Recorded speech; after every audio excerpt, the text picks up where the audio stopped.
Hi, Phil Aston here from Now Spinning Magazine with another album review, and I've been looking forward to reviewing this for ages. I'm slightly late, aren't I, because there's so many reviews for this, but I've been playing it over and over again. I'm a massive Ian Hunter fan, and since I've been playing this, I've had this out off the shelves, which I reviewed quite a while ago, which has got everything in it that you would want from Ian Hunter. But before I start to go through what I think of this album here, this is obviously the vinyl version, but I've also got the CD, so I'll tell you about the difference. I just want to read something from his first solo album from 1975, if you don't mind me doing this. Oh, it's relevant. Where do you go when you've somewhere to run? And the time isn't right, but there's things to be done. You're trapped halfway up, but you don't want to go back. So you keep going on, compromising the lack. And you see the green fields as you travel on by, and you look at the things you've forgotten to try, and you wish you were young, and you wish you were old, for the song's always sung, and the story's been told. And you thought you were different, but what did it mean? For you tricked yourself trying, life still unseen, as it is, as it was, as it always will be. Will you find out at all what it is to be free? For it never was easy to live with a head. So I've kept to the back room and live there instead. What comes from the front room, is only for friends. I have a bay window, but that's where it ends. It is here I see pictures, my madness is clear, and there's no longer logic, and therefore no fear. And I'm almost dead with an uncontrollable light, and sometimes I've written a song, it's all right. That poem, which sits at the end of It Ain't Easy When You Fall on side 2 of this album, completely transfixed me when I was young, 1975, but I didn't buy this until probably a few years later than that. And I'd been a bit of a Mott the Hoople fan, and there were certain songs from Mott the Hoople like Waterloo and stuff like that that had really got inside my soul, really. And from there on in, I became a massive Ian Hunter fan, and right through all his solo albums, whatever they were like, all the way through, I've bought them all. And there was something about the imperfect nature of his voice. Bear with me if anyone's a massive Ian fan to think what's he saying. Ian has a unique voice. And I love singers who have voices where they're not what you call classic singers. You might say that some people might say they can't sing very well or something on certain things, the way they overreach for notes. But there are certain people that do that, and they take ownership of the sound that they make. And Ian Hunter is one of those people. And what happens is, because they're singing like that, everything comes from their heart. And Ian is a storyteller, a lyricist, but of just pure excellence. And because of this combination of being so authentically real has meant that his songs have been with me through my life, and many of them are like compass points on a map. And so finding out that there was a new album coming out after all this time, that's what it feels like, was just marvellous. And so there are certain artists where I turn into multi-format man and I just buy both. So I ordered the album and the CD immediately, and I was streaming it before these arrived. And it's absolutely fantastic. Some of you will say, well, I do so many reviews and I'm so enthusiastic about so many things. I tend to review things I really like. If I don't review them. But this is just on another level. The other thing This is one of those albums where there are loads of guest artists on it. Absolutely loads of people on it. I think where's the easiest place for me to read out who's on it. You've got Jeff Beck, Andy Burton, Mike Campbell, Dean Clark, Johnny Depp, Joe Elliott, Billy Gibbons, Taylor Hawkins. Say Slash is on there. Ringo Starr, Billy Bob Thornton, Body Watchell, Brad Whitford. And I know quite a few artists do this. You bring in lots of guests. It boosts your reach. But they're not always successful, or the people you bring in are kind of feeling like, oh, it's a chance for me to be seen by other people. And they just think more about their own personality and their own stuff that they do, and not about the artist they're playing with. And you can become quite disjointed, and even worse, that the artist feels obliged to do yet a version 2 of doing something like that. This is not like that at all. And a good example is the first track called Defiance, because this features Slash, and so I was expecting it to be Slash right in my face, if you know what I mean. But he's pulled back. It's a very rock-centric album. This is a very guitar-orientated album, probably more so as an Ian Hunter album than we've had for a long time. But everyone plays within. It sounds like Ian Hunter. Slash sounds very rock and roll. So yes, you can. It's a rock sound on that first track, but it's really, really good. I mean, Ian sounds vibrant. He sounds very sure of himself. It sounds completely relevant. This is, Ian's 83.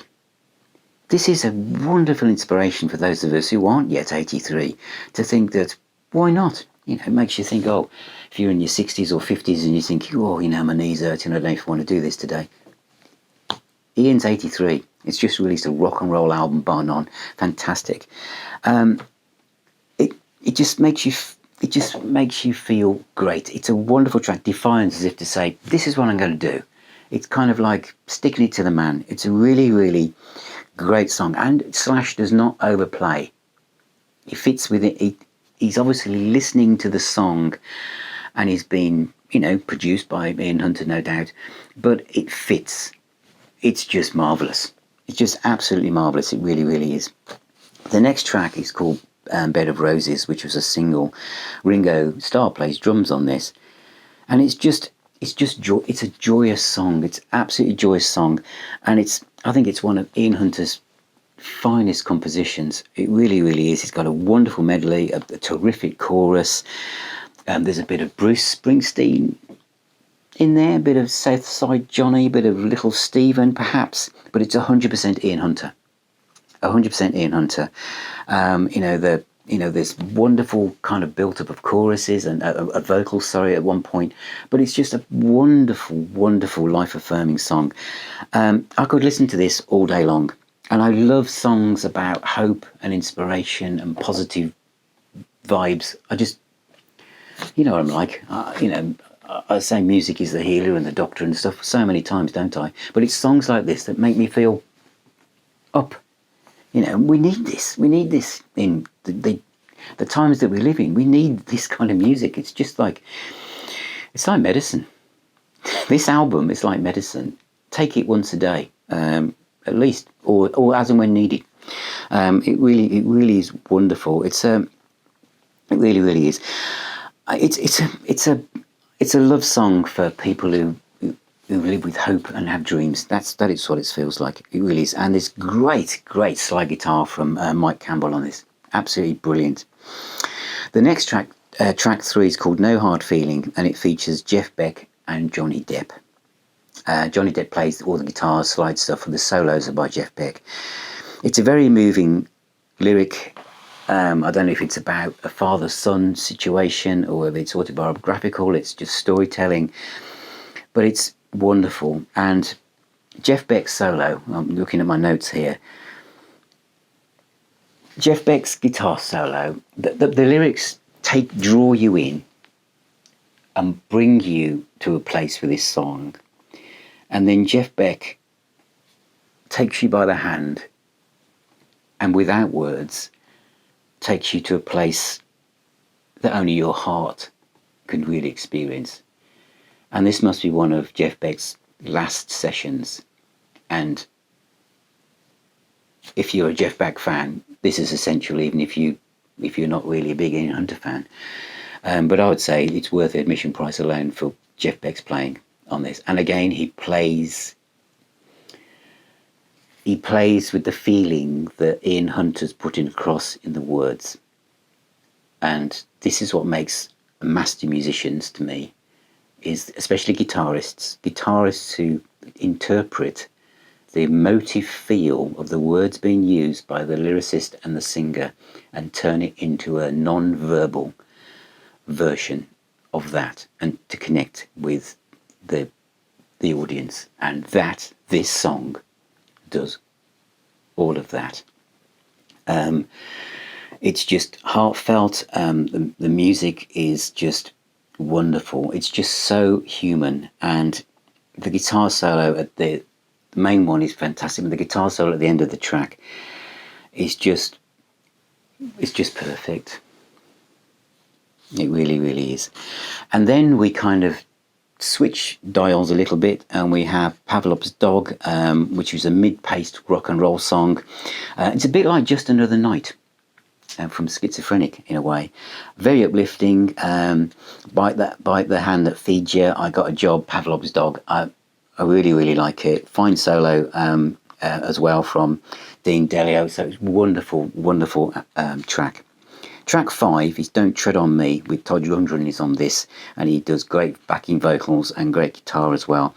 It's a laid-back ballad, great lyric. It's about standing up for yourself. Again, I love songs like that. I love songs about the little guy, the guy that's in the corner. And Ian Hunter's always done that through his career. He's always written about you, they were there, stand up, be seen. You with the glasses.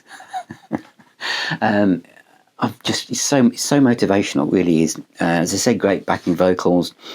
And I must mention Andy York, who plays a lot of bass on this album. His playing is sublime. It really, really is. It really, really is. And then we're on to side 2 in the vinyl album, which is Veronica, which Joe Elliott plays backing vocals on this. I'm not quite sure. I should have Googled it perhaps, so I can only go for my own interpretation. But it's a very emotive and heartfelt song. It's very moving. It's very sad. It's about obviously something going on in the world. That's the world we live in. It's just observational about something that happened, and it's just very, very emotive, melancholy song, but it's just beautiful. It's a beautiful song, and I know from some of the other things I've seen on online on the Facebook groups and stuff that a lot of people have picked this out as their favourite song. And another great solo from Mike Campbell as well. It's wonderful. It could be one of his songs that goes down to being one of his best, I think. But the next one to me is one of his best, because I absolutely love this. This is it's called I Hate Hate, and it opens with an instant earworm of a piano riff. Once you hear this riff, it will enter your brain and it will stay there, and it will not leave. Honestly, it just goes on and on in your mind. It's fantastic, and the lyrics are a message to us all. We live in this world of where people get offended and upset, and social media and misinformation, everything, and we're so quick to judge, we're so quick to attack, to hate, and Ian has kind of again just tapped into where we are on this. And some of the lyrics are great. I hate hate because hate is out of date, and wouldn't it be great if he ran out of hate? Wouldn't it be great if he ran out of hate? It's just a brilliant song, and there's on the CD there's an alternative version of that track which appears at the end, which isn't listed, by the way. And if you stream it, you'll see that. But just absolutely love it. The next one is a love song. It's just a love song called Angel.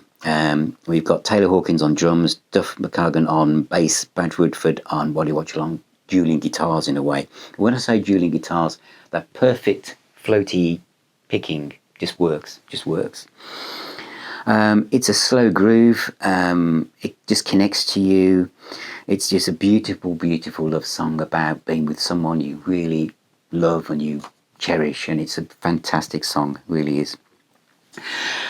Track 9 is Kiss and Make Up, Taylor Hawkins again, Billy Gibbons from ZZ Top, who'd have thought it, and Billy Bob Thornton on vocals. Now this is a duet in many ways, and it's a very kind of swampy, bluesy track, which obviously having Billy Gibbons on obviously adds to that, but the vocals work really, really well. It's a very, very cool song, quite a simple song, but it's really, really wonderful. And that takes us to the last track, which is This Is What I'm Here For. And this is like Ian Hunter, this is Taylor Hawkins is on there, Waddy Watchell, and Joe Elliott's on this.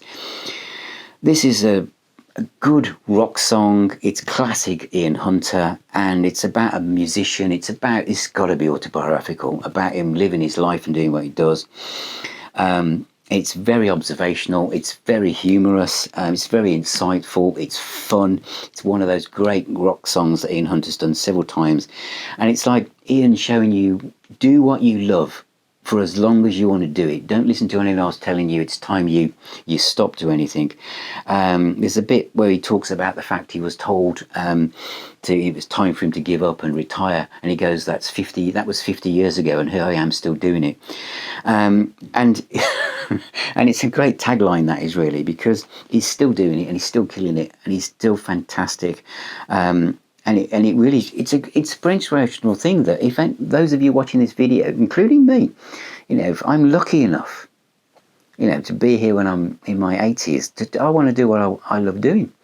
And this is why it's such a fantastic album. And you have to think about that, when we look. I think I remember seeing Ian Gillan in the early 90s when he'd been booted out of Deep Purple at that point. And I remember going to see him in a small club, and I remember saying to my wife, look at Ian, he's nearly 50. Isn't that an inspiration? Because obviously I was a lot younger then. Because our rock heroes were they were in their 50s then. And for where we were, it was like, wow, people are still playing rock music in their 50s. They're now in their 80s. Some of them are still doing it. And I think that's what this song is about. And the whole album, Defiance, it's literally saying, this is what I want to do. But this is a wonderful, wonderful album. And as someone who's got all of Ian's stuff, this to me is I played it again before I did this review. And the more I play it, the more I feel it's one of his best albums ever. To be where he is and he's releasing some of his best songs, don't stop, Ian. Well, he won't, will he? Because he doesn't want to. He's actually saying in his songs he's not going to stop. Good. But this is good. It's uplifting, joyous, and again in my videos, music is the healer. Well, this really is medicine. This album it's medicine. It should be mandatory, I think, for the people in the world leaders to listen to. It's fun. It put a smile on your face. It's great musicianship, wonderful songs, and great production. So the CD is marvellous. The vinyl album is 180 gram. I put mine in a anti-static sleeve because it's 180 gram and the inner sleeve itself is probably a little bit too tight for it, and it's probably will try and force its way through the outside of the inner sleeve. It's a quiet pressing in that you have to turn the volume up, but I am multi-format man when it comes to certain artists, and Ian Hunter is one of them. So thank you for watching. I hope you enjoyed this, and I hope you enjoy the album. Go and listen to it, go and stream it, and support Ian Hunter. It's wonderful stuff. So take care. Thank you for supporting me. Thank you for becoming patrons and YouTube members as well. It all makes a difference and it helps me do more of these videos. And of course, all of my subscribers see everything before it goes out to the general public. Take care. Keep spinning the albums. I shall see you very, very soon.